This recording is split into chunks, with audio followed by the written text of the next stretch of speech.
Oklahoma Senator Markwayne Mullin. He sits on the House Armed Services Committee. Senator, good to see you. Happy Friday to you. Good morning. Thank you, Sean. Good morning to you. Thank you very much. Talk to us about the One Big Beautiful bill. You know, it's been sitting with senators. We've heard different outcomes. We've heard different thoughts on this. There's a lot of talk about the parliamentarian and some of the cuts that are already being made or things that could not be included.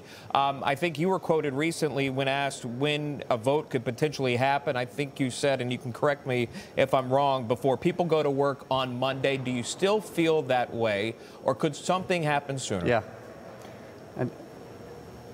Well, something could definitely happen sooner, Sean, but the fact is we're still working through this process. The parliamentarian did throw us some curveballs yesterday.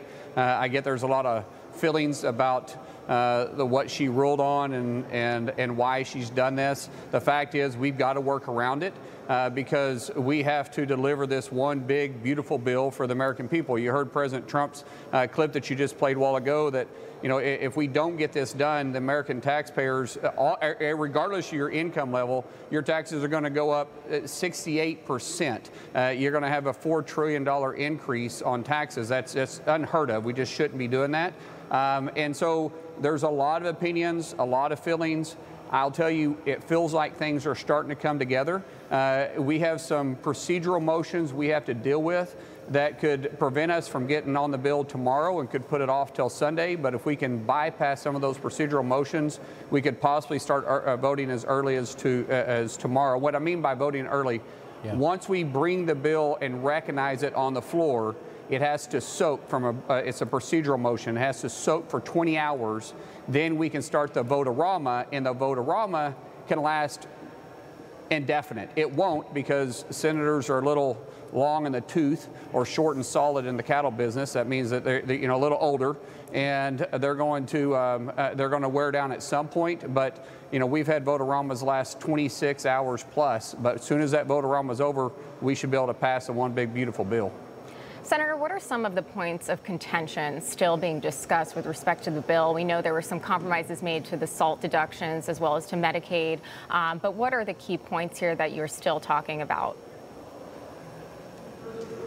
Well, Medicaid is a sticking point, and so is SALT. I was in negotiations last night with the White House, and Secretary Bassett has really been leaning in on this a lot, spent a tremendous amount of time in the Treasury Department working with us.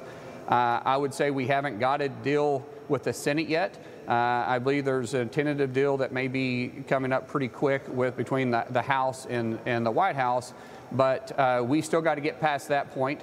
And then Medicaid, as I said, we're getting really close. We're on both issues. It's going to come together, and it's both sides aren't going to love it, but our whole purpose here is to make sure we have enough reasons for people to vote for the bill instead of voting against it. But unfortunately, this is part of negotiations where neither side is going to be exactly happy where it landed, but it's going to be better than dealing with the Biden administration policies, because that's really the choices here, right? When it comes to the floor, sure, you have an A or B. You vote yes, you move on to the Trump era policies, or you vote no, and you say we're better off living underneath the Biden policies, and I don't think any Republican wants to say that.